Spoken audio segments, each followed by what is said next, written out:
machine learning is something which goes around beyond Python. So I felt why not try this? Like I learned regression, and then I came to know about data science in the lockdown.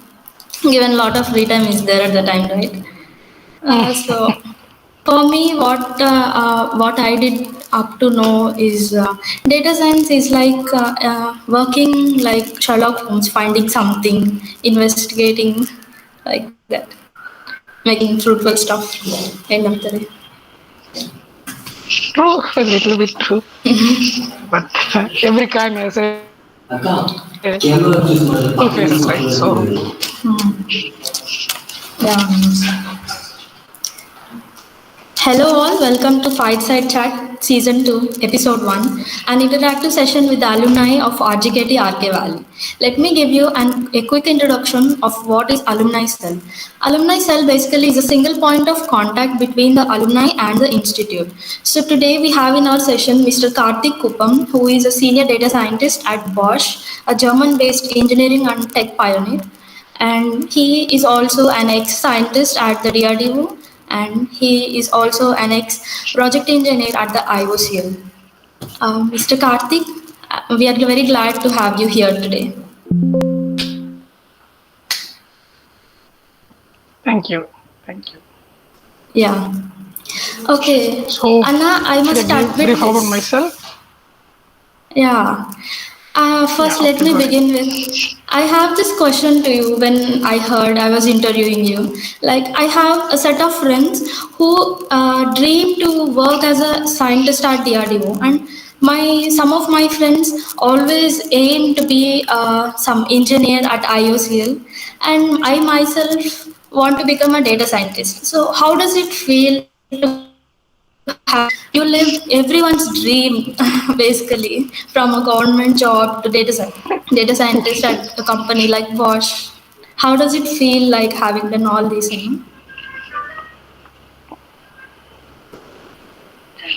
Maybe if I have to say, I'm just blessed to take all these positions. So God's grace is there. So Yeah. I never planned anything. I like going to IOCL or like so if I tell my path, like what I planned and what I am doing right now, people might laugh actually. But yeah, that's how life is. So yeah, maybe Yeah. it's like a normal. But yeah, but it's a step by step process. Like we'll evolve as our age becomes older, right? So it's like that. Yeah. You must have put up Yeah, a it's lot of good hard actually. work and dedication. True. Yeah, always you have to put efforts from your end. That's the preliminary thing. If you have to survive in this world, like you need the first thing you need to tick the box is like you have to put your 100% efforts from your end. Second thing, God has to support you. So that's the second thing. So people call it as a luck. So first thing is your hard work. So you should never feel like I could have done it better. So everywhere you go, you have to give your 100%. Then things fall accordingly. If it's your day, you will be at what you like to do or what you have to be at. If it's not your day, maybe some better place will be there. So that's how you have to take it. Anna, tell me, what is your ultimate plan before graduating from RGUKT? Yeah. It will be an interesting question actually for me.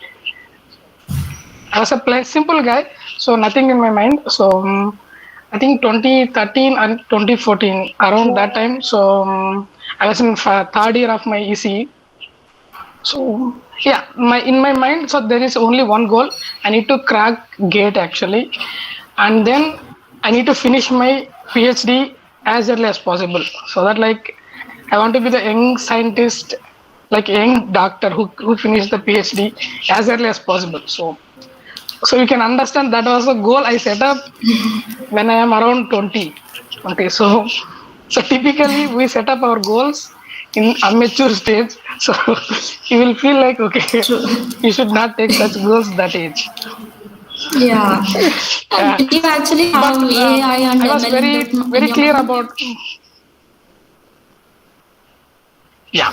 So I was very focused about my branch actually. Even I didn't took any minor like management studies we do right in our college. So Yeah. minor degree will be there. So I didn't took minor electives also. I didn't prefer any CSE subjects. I took unlock devices and then like more critical things in electronics. Core electronics guy I was in my college, Oh, in our college. Yeah. okay. Pure Maybe core that guy. could have helped you. Yeah. Yeah, Anna, I want to know A about little your bit. experience at IOCL. Is it fine, Anna? I was here.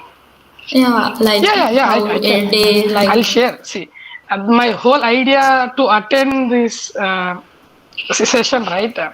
So I have done couple of mistakes. So if at least the newcomers, right, if they correct those mistakes, right, they will be definitely much better than me.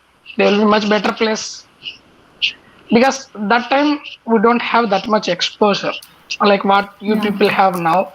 So that's the reason like people should not do same mistakes like me. So yeah, like I was planned for my gate, so I cracked it, and I was super happy.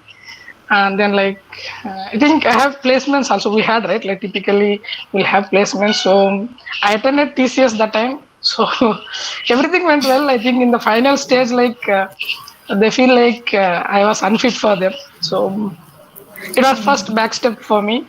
So I felt little bad, and it took some time. And then I realized I am not going to apply any software companies, IT companies anymore. I'll completely go for core jobs. I think there is one first electronics company was like Effortronics. So I gave a try for it and it worked. But I couldn't take that actually. So I had a gate, right? So I thought of going for MTech. After that, I want to convert my MTech into PhD. wow. But I went there. I was at IIT Bombay around I think 2015 that time. So I joined IIT Bombay in electronic system design. I think only two IITs, one IIT Bombay, another one is ISC. Only two institutes offering that branch actually, specialization in masters. So it was quite nice, really challenging to get into like master MTech at IITs. So somehow our people has some tendency towards books. I feel so we'll read a lot compared with the outside people. So it took only 2 to 3 months for me to settle there. After that, like I got a job offer from IOCL um, due Wow. to some financial issues at home. So some priorities. So for my family, I took a step that like okay, in future I'll take my masters or PhD whenever I get a time. So this is the time to serve family. So I decided to like quit my masters like MTech, and then I joined IOCL. So yeah, initially it was completely different world actually. So different set of people will come. So the outside people Yeah. are completely different. Like when we see from Triple IT, so we were like a group of goats surrounded by fence. Like so, it's as simple as that. We don't know about like what's happening in the society, like how the economy works, what is GDP. So we don't know anything. The only thing we know is like we'll study or we'll enjoy. We have laptops, we'll play games, we'll watch movies, or else we'll study. So we are like trying to do these things only during that 6 years. So Wow. somehow it's good, it's a bad. Both the things are there. So we could able to Yeah. focus our education very well. So people who has a better aspirations, so better goals, they have reached their goals. So that's the best advantage with our culture. I'm not sure whether it's the same now or not, but that's good for people who has a better goals actually. Yeah, it's the same, Anna. For We some have people given a lot of who misuse time. their People freedom, use it. okay. That's good. That's good. Yeah, but it's always challenging how you handle your freedom. Actually, so this was the statement told by one of our faculty. I think somehow it struck my mind from there. So I was like always conscious, like what I'm doing. So yeah, like once I joined IOCL, I realized, okay, so I was like sitting at the one corner in the bus, so like in the trainings. So yeah, I was sleeping in the training sessions and all. So typically, like we adapt to the ability education, right? Like we sleep in the classes, after that we study. So same thing was there. But yeah, so you got a first step, right, in the real world. So what we see in our college is completely different. What we once enter into the real society, people are all kind of people you will meet. So you will take some time to understand how society works. First point, like when you have came to RK Valley, right? So initial first 1 year, you people would have take some time, right? How different person reacts, how this guy reacts, how that fellow reacts. So you will adapt. Unconsciously, you will Yeah. adapt. The same thing happened for us as well. So some people are like struggling to get the job. How difficult to get the job. Some people are like how to go with the job what they have. I think it went very well for me. I think around 1.5 year. From then I was like I was understanding. I was not happy actually. So I don't know why that at that point I realized I always feel like I'm good at all the things. I may not be best, so I can take up anything and I can work on those things. So that was my frame of mind that time.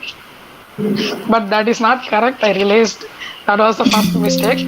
So your body, your mind has some tendency which you like to do. So it's not that you are good at all the things. Something which will be interesting to you, that only you have to do. So since I was like more attached towards my like core work, right? Like electronics, I want to do, and I want to do masters and all. So I felt I'm not doing any technical work there. So it was like some civil based work. So we were seven actually. Wherever we go as a bunch of people from RGUKT. So we'll form some more Oh, group there. So oh, at that time we had only three branches actually. I think RK Valley, Basara, and Nujividu. So yeah. when I went to IOCL, we are 6, 7 people. When I went to DRDO, I think there are 7, 8 people. I think in Bosch now recently I had one more colleague from RGKT. She is recently passed out, 2019 I think. Wow. She's Gayatri. So she is working with me as a data scientist at Bosch. So we continue to feel like we are in the same college. So somehow we got that opportunity, like we formed that 7 people as a group, and we'll be in that comfortable zone only. So we used to chit chat how we do in college. So there is nothing different except that we are not doing some technical work which we like to do. So that was some civil work. So if you enter into government, right, like we'll understand how the government systems works. So you should have a different mindset to accept a government job. So there will be most of the times you have to do the administrative work, which you don't need to use your mind basically. You need to use your other skills actually, soft skills, how to tackle a different people. So unfortunately, I'm not a good guy at soft skills, like handling different people, make them super happy by speaking some soft words. So I felt there is a mismatch for my profile. So I realized that, and I gave a try to DRDO. That time DRDO was open to accept through Gate. So I gave a try, and then it worked. So I joined DRDO. So that's how it worked in IOCL. Maybe a little long story, I feel. Oh, no, no, it's actually very inspiring. We got much more insights. Anna, I want to ask this, like, is it same working in the IOCL and DRDO? The kind of tasks you are going Okay, through? same. No, the only difference I see is like, see, the government institutes are like government organizations. They work completely administrative way. So you will get orders from higher officials, and you need to follow those. So, so I'm not sure whether I can speak Yeah. about all those things here. Like Yeah. in DRDO, Okay. also I couldn't feel like I'm doing some kind of a research work actually. So unfortunately, so there are I think around close to 50 labs are there, but the one I went was like just integration lab. So typically you can understand. So we there are different labs. They develop a set of components, sub products. So we at our lab, it's our responsibility to integrate all those things and test them so that they are working properly. So that was our task, Yeah. and I felt there was a lot of bureaucracy was there actually. So I don't like bureaucracy, so I don't like that kind of authorities and all, like getting called by like a sir or you need to call it as a sir. So I was not so comfortable in those kind of environment, and so my way of handling the things is like I like to work hard, which I like the most, and like I'll see which is giving me better profits, like better fruits, rather than depending on others. So the which I couldn't find it there. So mostly it's all depends on how you are with the boss, how they treat you. So not much motivation to work something new. If you go with some new things, also they won't accept. See, it's not happen at all the places, but it happened to me. So I'm just sharing my experience. It's not so Yeah. generalized. It's very particular to me. Yeah, it's like there are places you can experience these kind of things also. So that's the only thing. It's kind of a one hint so that like you can think. So like when I transition from IOCL to DRDO, I was like under familiar like what are the challenges it will be like. You won't have same aged people actually. Typically in DRDO you'll have a little more aged Yeah. people actually. So and things will go little slow and all. So we did little bit of survey like a literature survey to understand how DRDO works, but scabs comes out of my scope actually. Yeah, so I got a Yeah. lot more experiences So, like surprises actually. A couple of my seniors actually left DRDO, so that gives one more like ignition point for me as well. Like after 10 years they are leaving DRDO, so if uh, it's not good actually leaving DRDO after 10 because you got attached to one organization. Like those kind of research organization you should continue once you have crossed that 10 years border. I feel if people are leaving after 10 years, why can't I leave early so I can have a better place, yeah. right? If I go to the world which I like, so that's how it So, is it started. the same So stage where you developed came your to passion for AI and ML? No? Yeah, yeah, yeah. If I have to say, like, so there are typical myths are there, right? Like for AI, so you need to be good at maths, so you need to be good at programming. So I felt so in our academy we are good at maths, so that is one tendency. One made me to like you can take AI, and so that is the one of the hot area that time when I was transitioning. So I plan to come out from a government sector, right? So I thought of like I should not come with the typical software kind of a thing. I should come up with some latest technology, some hot kind of a thing, hot technology like that. So there are two things actually that time. I think blockchain was there and then AI was there. So blockchain was purely software, whereas AI, so there I can use my academic skills still. So the Yeah. maths, related maths, and then there are a couple of domain specific works which I studied. So I felt AI is much better than blockchain for me, for my profile. So that's how I started. I applied PG diploma through upgrad.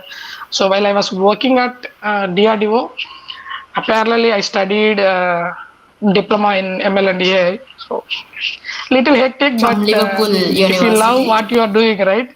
So you will do it. No, no. That later on, I extended my PG diploma to my masters actually. Oh, okay. This was from Triple IT Bangalore. Yeah. Can you hear me? Yeah, now you're perfect. Um, Looks like my. Shall I rejoin? sure. You're audible now, Anna. It's perfect. Shall I disconnect and rejoin? Sure, Anna.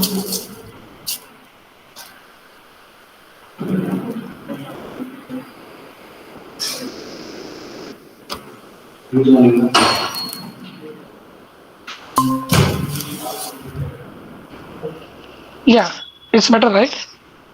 Yeah, Anna. It's fine now. Yeah, yeah. Yeah. Anna, So can you walk I us think through where we how are. I think Bosch we are at uses masters, AI right? and Yeah, this? from Liverpool. Yeah, Liverpool and Triple A Bangalore. Okay. Yeah, yeah. Yeah, maybe I'll give like what is AI probably. Then you'll understand actually, like how Bosch uses actually. So Okay. AI is like a tool to solve our real world problems. So so if you take a tool, you can solve wherever you are going to, like wherever it is going to be used. You can use the tool. Like why do we use tool? To make our life simpler, right? To make our Yeah. life simpler and to solve the problems much better way. See, with AI, so we are not going to solve something new in the world, but we are going to solve them in better way using AI. That's the simple. So that's where like Bosch is there. So if you take any company, they have their set of problems. So if you apply AI, so you can get a better results. So that's how people started believing AI. So everybody felt like we should have AI team or data science team, so dedicated data scientist, and that's how the boom came. Right, people started believing like data science is going to do something for us. So that's why data science has Yeah. some craze now. So I don't see now that much craze, but yeah, people feel it. There is Anna, like there are millions of people, So like students and working professionals wanting to transition or enter into data uh, science. And yeah. what is your favorite part So about if being you data take Bosch, scientist, right? Anna? So Bosch Yeah. works on. Okay. No, I want to finish that. Then maybe I'll Yeah, sure, address Anna. You this. can, you can. Like I didn't answer that question properly, right? Yeah, Okay. yeah, yeah. So Bosch works on different domains actually. Like automobiles is there, home appliances is there, and corresponding tools as well. So and within Bosch itself, we have a different to deliver these things to the customer. They have inbuilt internal manufacturing plants are there. They have healthcare related products are there. So we apply AI to all these products to make a better experience to the customer. For example, if I tell like we released a new mobile, the camera uses AI to capture your image and it makes you a beautiful picture. That AI Yeah. term itself is a better catalyst to give a better sales, right, to the company. So that is the reason people try to incorporate AI into their domains to solve the problems.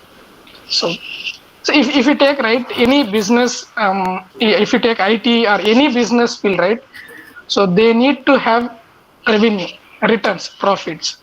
Otherwise, it will never sustain. So some institutes will be there. They work on their motive is to do R&D.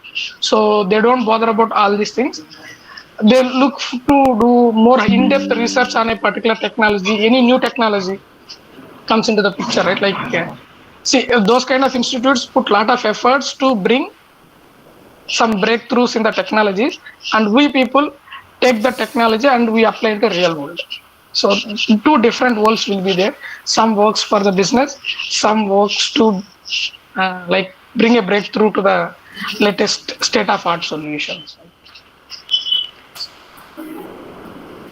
I think what's your question now? No, no, nothing. I haven't talked. The previous question I asked is, what's your favorite part about being a data scientist at Bosch?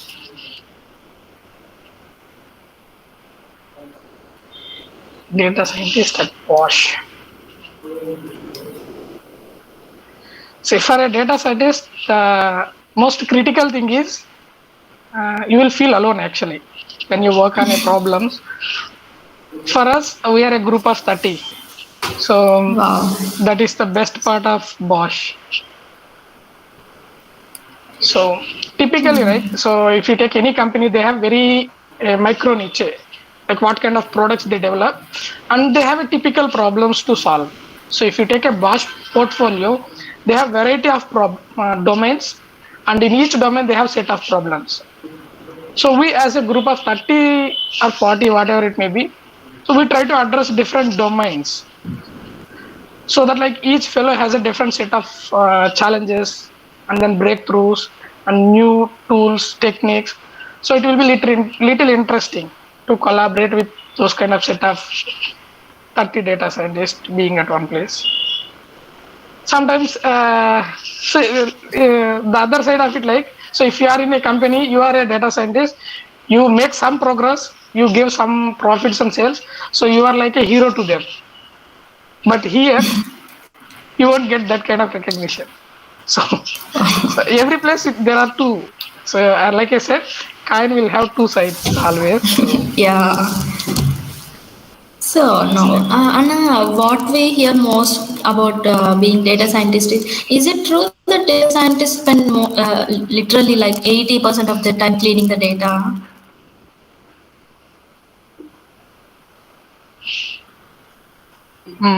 true, that's true. Maybe typical machine learning algorithms. So if you take AI, right? So there is a machine learning, there is a deep learning, there is reinforcement learning.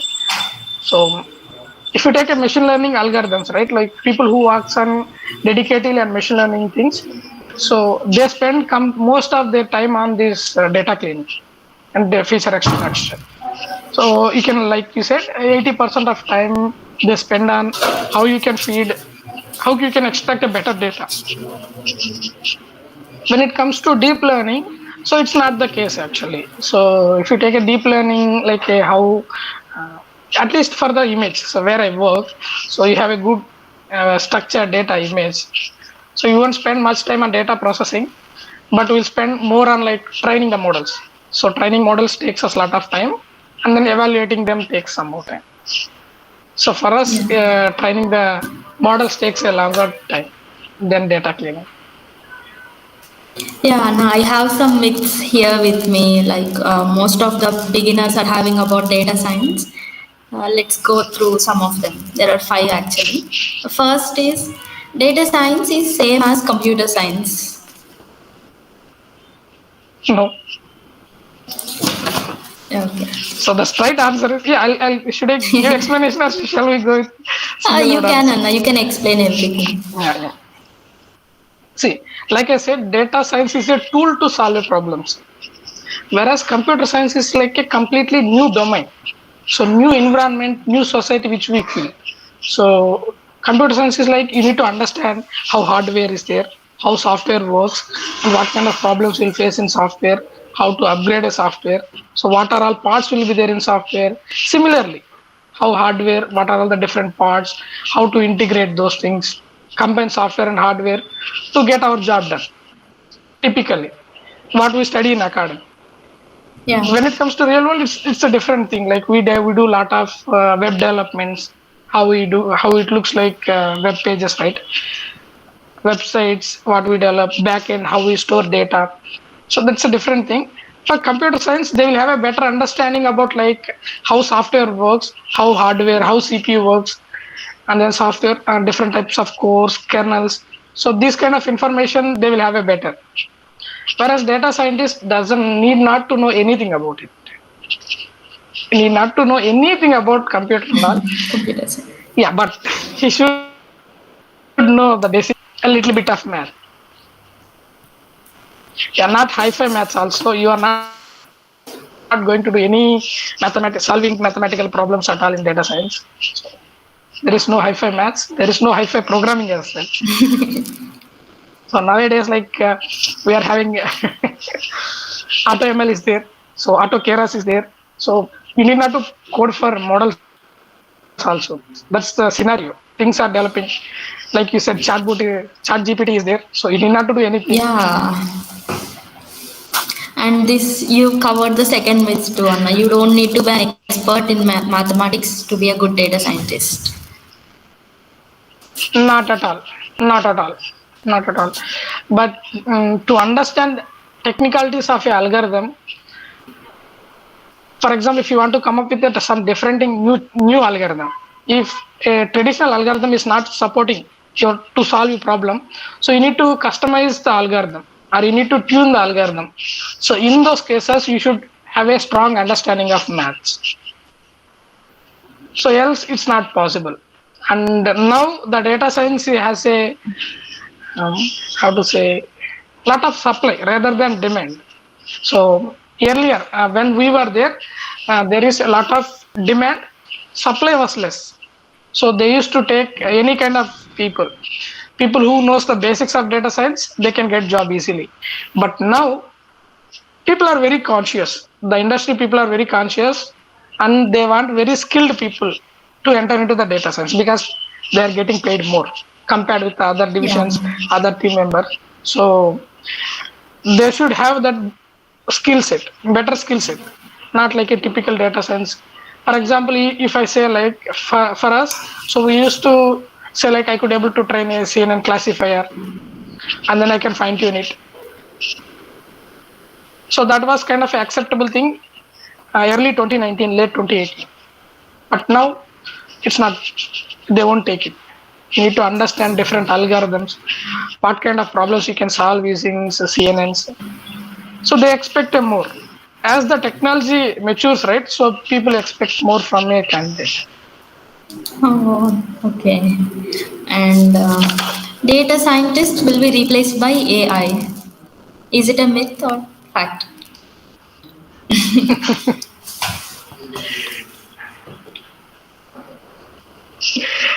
As of now, no, it's not possible.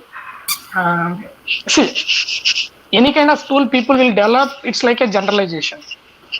Okay, so how can I say it? Like out of 100 people, so like for example, you have out of how to explain it, I'm just thinking. Okay.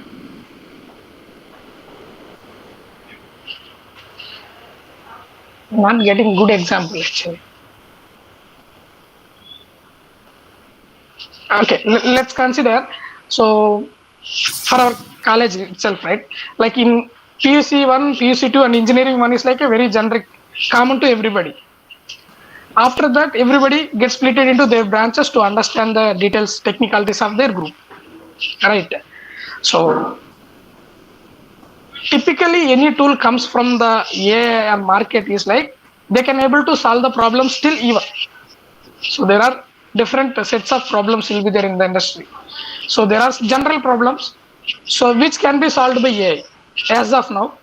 Whereas very domain specific or company specific problems will be there, which can't be addressed by AI. At least now with the latest technology, you can't directly solve Bosch problem directly. Similarly, you can't solve Apple problem with the tool. So there should be a data scientist who can able to understand what the developed tool and how can he tune it to the problem of the current company. So still the requirement of data scientist is there. So maybe if tools comes, right, what we feel like if tools comes, probably the demand for data scientists will come down.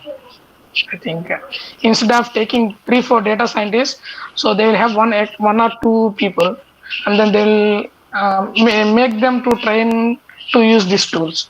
So that can be possible, but I don't see like complete AI will replace data scientists. But I can tell one point, I mean more important point. So what I feel is like in coming years there will not be no more data scientist. There will not be no more data scientist will be there. Yeah. So it Next will be is domain specific AI engineer. So data scientist is like a very generalized skill now. Like earlier, like I said, like how you said, right? Like tools can replace a generalized data scientist. So if you want to be a data scientist, you need to be very expert in a particular domain. So you need to learn what are all the domains are there, how you can learn, how you can extract 1% of performance improvement compared with a general data scientist.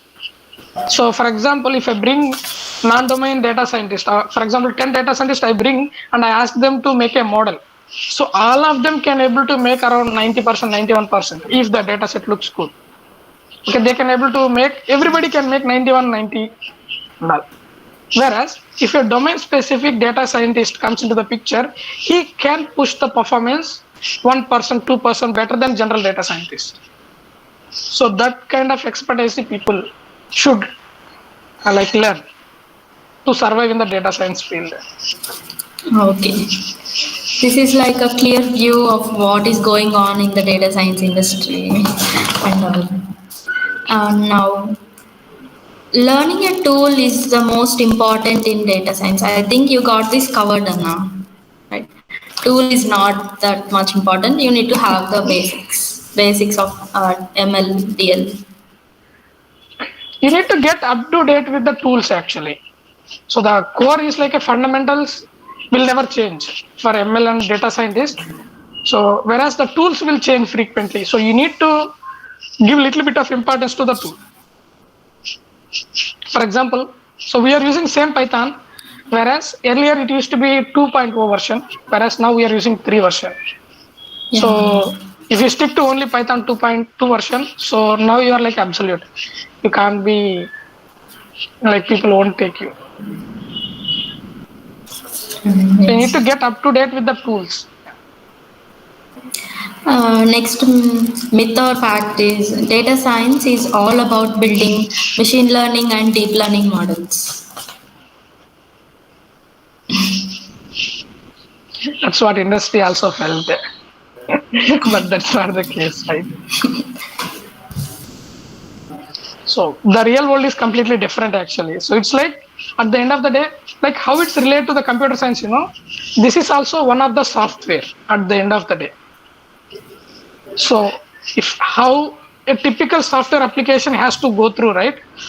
The ideology, and then how you do the POC, after that how you get into the production, how you deploy it and how you monitor. So all these things is a software cycle, if I have to say. So this is a data science product, but it has to follow software processes, all software processes. Any new software you develop, you have to go through set of process steps to finish, make it as a complete strong software application. So similarly for data science products also, like models also, it's like they will be a heart of a body. If you take a human body, they're just heart of a body. So can we live only with heart? No. Right? So that's the only answer. Okay, got it. Yeah. No. But the challenging is now the industries are facing the critical issue is they are not able to integrate all the other parts. People are able to develop models, but how to deploy them in the real world and how to make them run successfully is like a more challenging world. And how to provide an infrastructure to deploy those things, monitoring those models, that's more challenging in the industry. No. What do you think is the future of AI and data science and data ethics come into play here sometimes?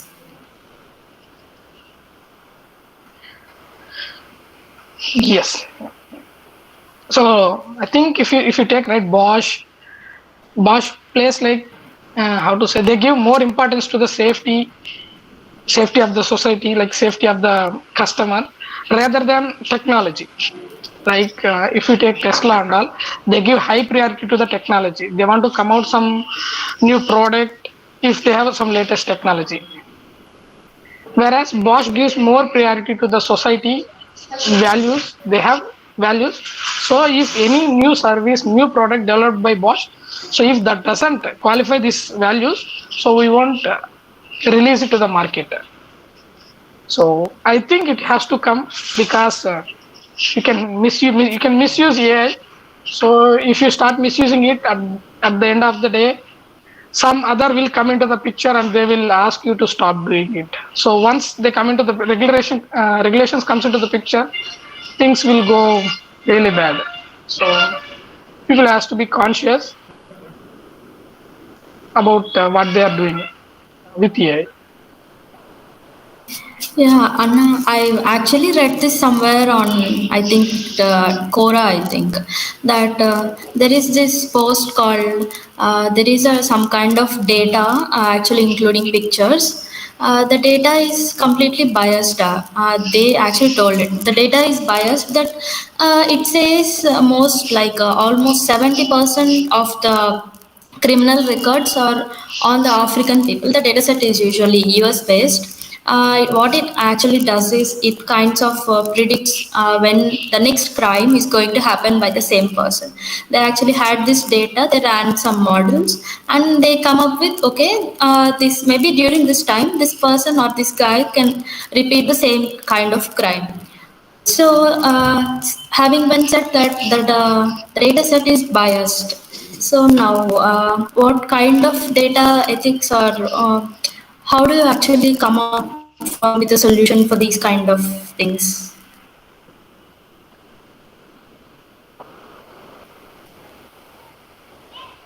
Challenging, and interesting problem as well.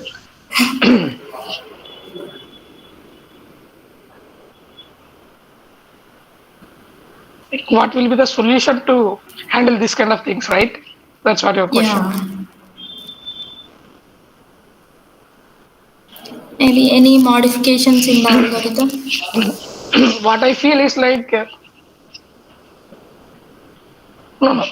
See, typically, sorry. Typically, what is there in the data, that only model will learn. Okay. So if the data is biased and if you are knowing it by self, definitely model will give the same. If you have to tell, model will not have any intelligence.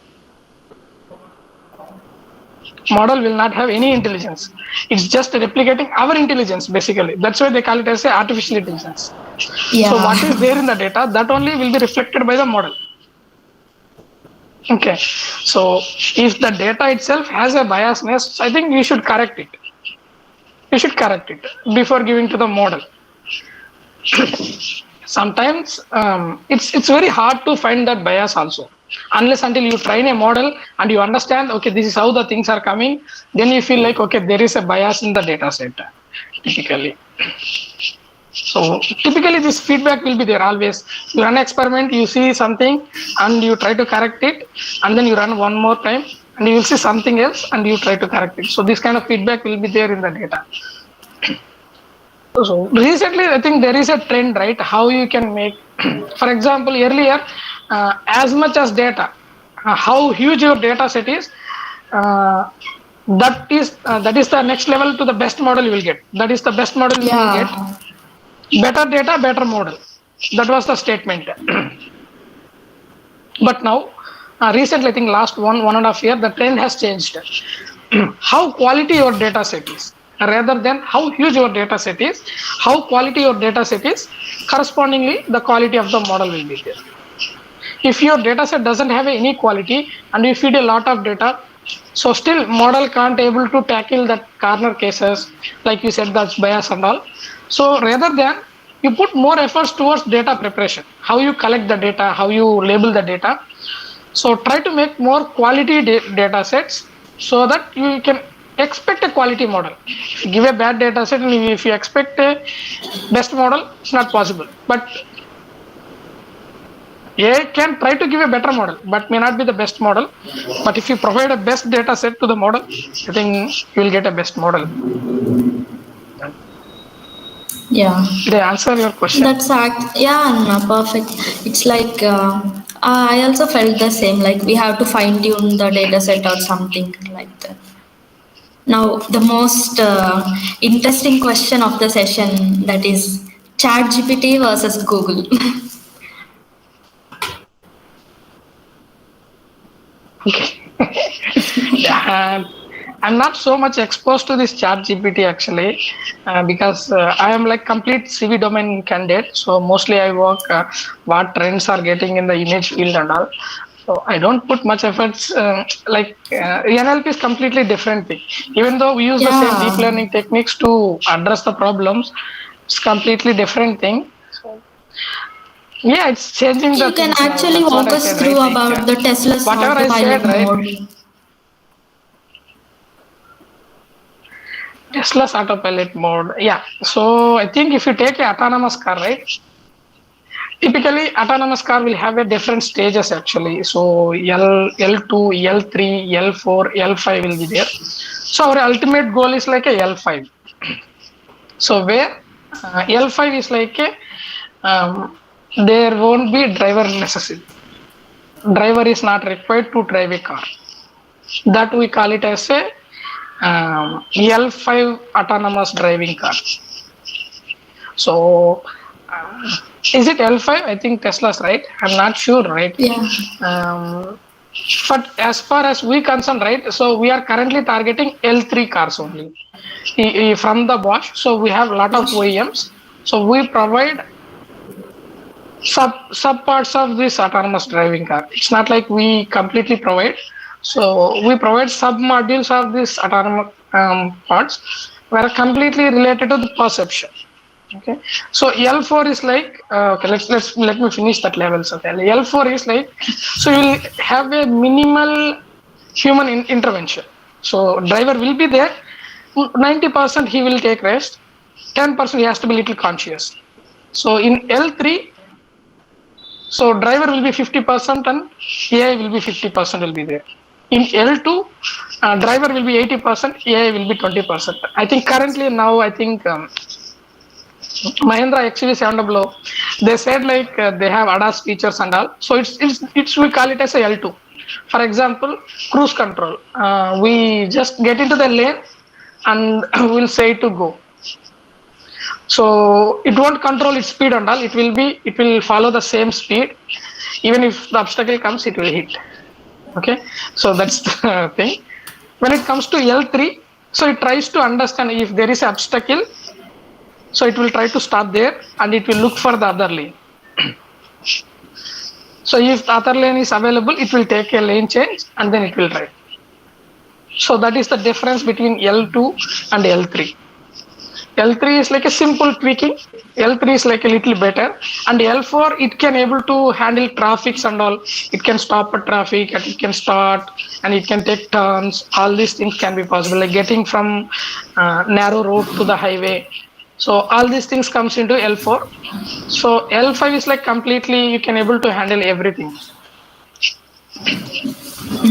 I think most of the things, what I feel is, I think Tesla's also in the L4. I feel because they might not able to handle rural urban scenarios. I feel where when it comes to Bosch, I think we are addressing L3 as our main target. Immediate challenge we felt is like if we could be able to make L3, because German-based companies possess a lot of regulations. We need to pass those regulations to release a product into the real world.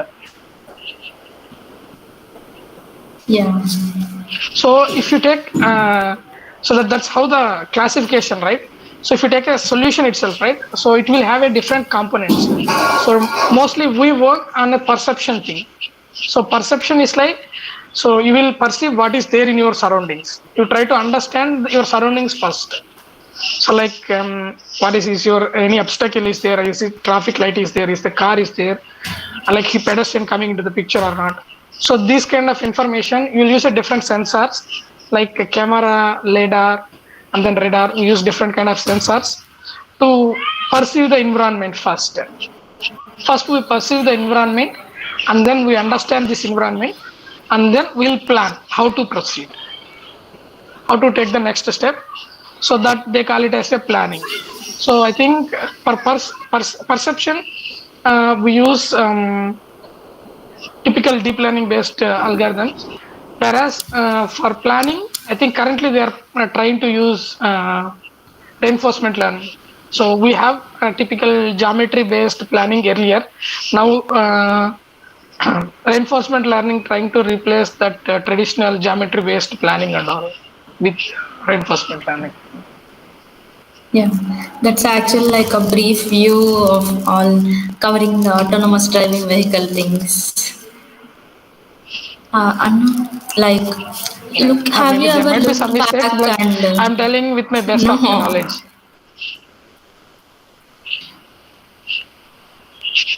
Uh, Yeah, go ahead. Yeah, have you ever looked back at the path you've taken after graduating from IOCL to DRDO to being senior data scientist at a firm like Bosch?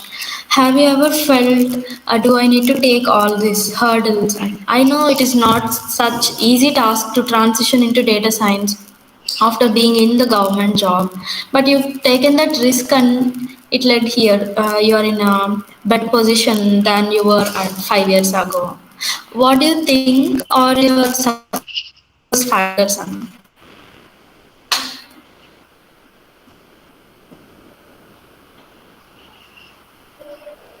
So I don't recommend to people follow same kind of pattern. I feel. See, as we all know, right? So I came from a middle class background. So my mindset was also tuned to handle middle class problems. So for a middle class person, getting a government job is like a dream come true. So Yeah. somehow I was not accepting that fact. Actually, I don't like. Um, so what I felt when I was in DRDO, so I was very comfortable there.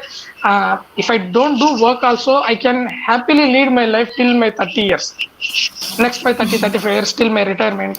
After that, I can get some good pension, NPS, and all. But I'm not going to explore what is happening in the society. So if I have to say frankly, like in DRDO, during Abdul Kalam time, so we had a lot of development happened in the DRDO. But recently, after that, there is no development in DRDO. We just had, how to say, we are just maintaining it. Whatever the technology developed by 10, 15 years back, we are just managing that. On the top, we are just putting some cherry on the top of cake, saying that this is something new, something different. So we didn't have any breakthroughs in the technology. But we are topmost scientists, actually, quality scientists in India, right? That's why we feel in Yeah. DRDO, right? So I felt I'm not doing any justice to that role, and a lot of politics happens actually. People does lot of work, they won't get recognition. People don't do any work, they get a young scientist award. You people might have seen in news and all, this fellow got a young scientist award. But the fact is, there might be some other fellow who did a lot of work, but this fellow has a better connections with their managers. They got it. So I felt really bad. So I don't want to be such unfaithful system. They need to upgrade actually. It's not like they need to upgrade, they need to adapt to the latest technology, how the society is right now.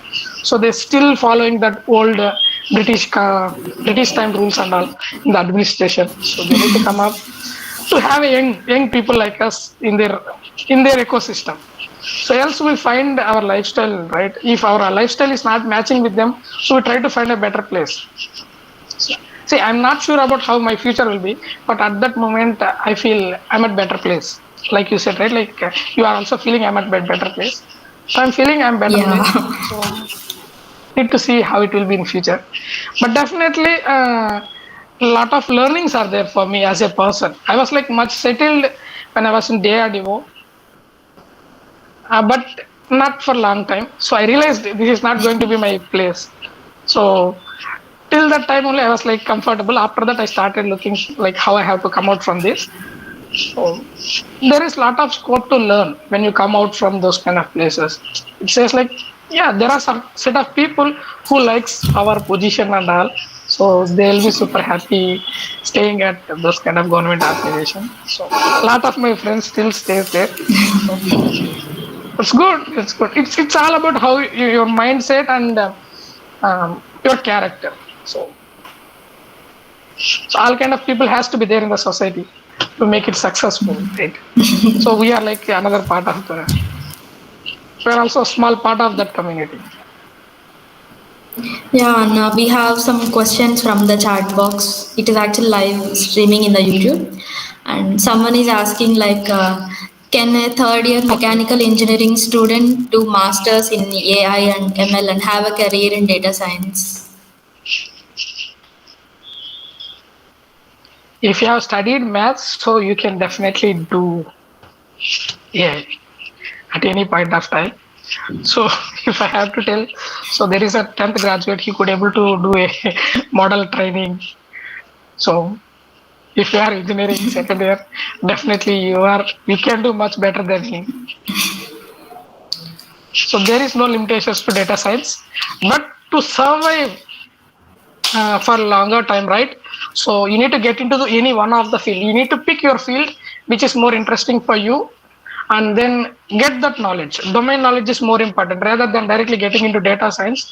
Try to go out and see what are all the different fields in the society, like finance, IT, manufacturing, healthcare, forecasting. So there are different domains are there.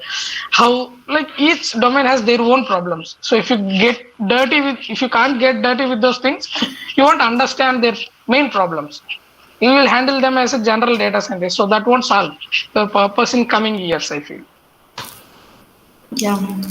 And we have another question from a guy. How far do you think is ECE branch as a branch having scope? What is the scope of electronics and communication engineering? I think it's huge, right? And the booming One of the industry, bad group, I AI. feel, because it belongs to me also, right? But you are here today because of so electronics and so communication, right? you yeah, I'll come to that point. Yeah. Because I own it, right? I can tell something bad about it also. So that's the only thing. Yeah, it's good at the end of the day, but you won't be like get guided properly. For example, if you're some computer science guy, he knows his destination very clearly. He is not going to work in any other field. He is going for computer science. It's completely very good for him. I think for other groups, it's also very clear. If they are coming to IT, that's a different story. Whereas for ECA guys, so what they feel is, at the end of the day, I can take ECA job also, I can take CSE job also. It's true. Yes, you can take, but if you feel like you want to take CSE job, take directly CSE group, grow there only. So you'll understand better things. That's the main challenging part. And for ECA people, the one of the biggest hurdle is getting job after BTech is really challenging. Market wants more knowledge from ECA candidates that you won't get from BTech. So people has to do MTech, or they need to do a lot of certification. They need to go through some internships to understand real world problems of the ECE domain. So that is the reason. So after BTech, people tend to go for IT job by doing ECE. So Yeah. instead of that, they can directly take CSE and go there. So if you feel like you can go to MTech or PhD, and then ECE will be a good option. And for us, how we decided, like the branch selection and all, we got good CGPA. ECE is the best branch we have to take. We do. That's it. But what I feel, see, every branch is good. If you need to understand that branch, and you need to correlate with the real world. If you can't correlate with the real world, for example, now chemical industries are growing now in India. So chemical engineering is going to be one of the good branch. But when we were studying, chemical engineering was like a little lagging. Chemical engineering, manufacturing also is there, right? MEC, some group is there. Yeah. Metallurgy, something group is there. MME. They were like they were allocating people who MME, yeah, who doesn't have good grades. They were allocating to this. So that's not good, I feel. So people has to give an option. Even 7th grade person can able to come to ECE. There is nothing some hi-fi in ECE. So we should not give priorities based on our grades, I feel. And at the end of the day, 8, 9, 9.5 doesn't make any difference in real world. 8 is more than enough. If you can have 7 also, it's fine. If you can able to understand real world, if you can able to solve the problems, that's more than enough. 9.5 and all not required in real world. Yes, I hold 9.4 CGPA. It's of no use Wow. these days. So, no, it's no wow factor actually. That's what I'm trying to say. Don't believe that numbers and all. So, in real world, you won't, it won't give you anything. The only better advantage I have always is like, the moment I realized, okay, I want to switch to AI, I have a better understanding of mathematics. So I could able to easily switch to the things. Now also, like if I want to switch to something else in my core, I can definitely, if I put another 2-3 months efforts, I can come back to same again, my flops and all, my gates and all. I can come back to my unlock devices and I feel I can still take up that things. That's the only advantage I feel. But that number will never help you. So 7, 8, 9, all are same. So that's what I want to give a hint to people. Don't give much importance to that number, CGPA, but explore the world, explore the opportunities. So when we were there, so we had a set of group actually. So who focused more on CGPA. There is another group who more focused on participating internships, hackathons, going into tech fest and all. You are feeling like, why do you want to do all those things? Get good CGPA, your life will be super. That's it.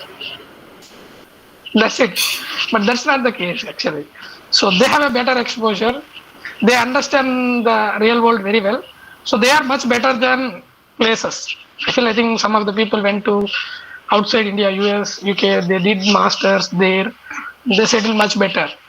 So whatever we feel, right, these numbers, it's not real. So don't blindly believe that 7%, 8%, 9%, all are equal. All can do much wonders if you could utilize your skills properly.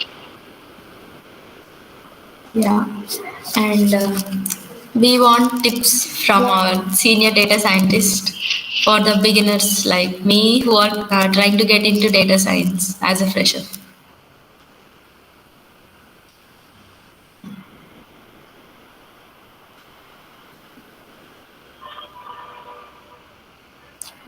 Uh, can I repeat, Anna? I lost your voice actually. I was like Okay. silent. I was asking, we need some tips from you as you have already there. You transitioned into data science. So we want to know some tips on how to crack a data science job. Like what are the skills required? What should we concentrate more on? Sort of. Okay. I think if you go to chat GPT, if you type your question, you will get the steps very quickly. These days, you don't need a person like me to answer that questions. Yeah, definitely. Like I think recently I saw that video that he was searching for how to crack a data science interview. So it was clearly giving the 5 points. Even it gives much better answer than us. That's what we feel. Get your basics strong probably. So try to understand how algorithms works rather than like initially you should put more efforts towards understanding algorithms rather than coding and all. So put more efforts towards understanding algorithms, and which, for example, for any real world problems, you need to customize an algorithm. You need to how to do it. So where is the key factor and which is the one we have to tune it. So you should have an understanding, strong understanding. For example, different losses, different metrics, and how the architecture they have built. So you need to understand those components on a first level. Try to first address all the algorithms, how they work. So that will be the first step. And then give a little bit of importance to your maths. Typically, they will ask more maths than much needed. Okay, they won't say typically once you enter into data science job, you don't handle any maths work actually. But in a data science interview, 50 to 60% of questions you will get it from maths. So get ready to handle those questions. So, like I said, you don't use maths in data science, but for interview you have to handle it. So it will be challenging. if you get a math questions. So yeah, programming, little bit of programming is good enough to train a models. But if you have a good, sorry, I think as you are coming into IT world, it's always recommended to have a strong programming skills rather than basic programming skills. Maybe if you are entered with the basic also, try to improve that programming. So at the end of the day, programming helps you a lot. Programming is one of the key thing which makes you to survive in this IT world.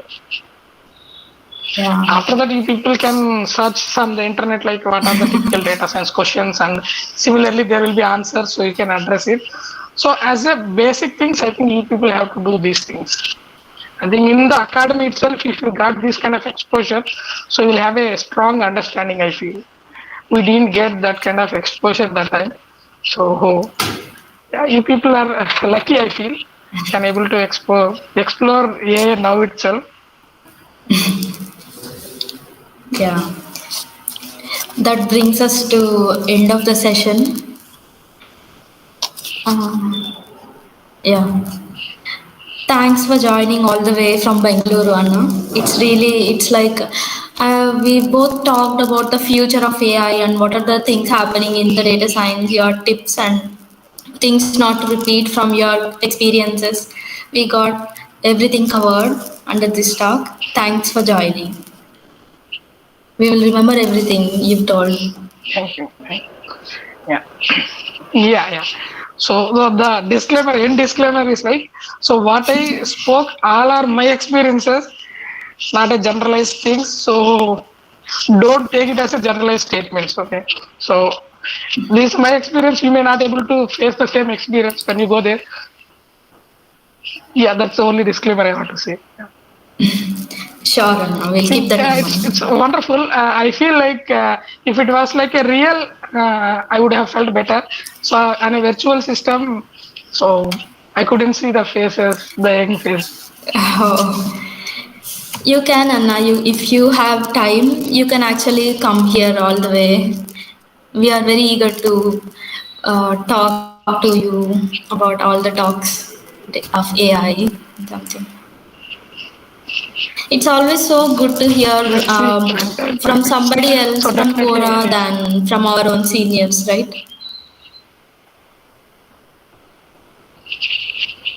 true. We all are growing from the same mother, right? Kind of a mother. Yeah. Thank you for joining, Anna. Thank you. Have a nice day. Bye bye. Yeah.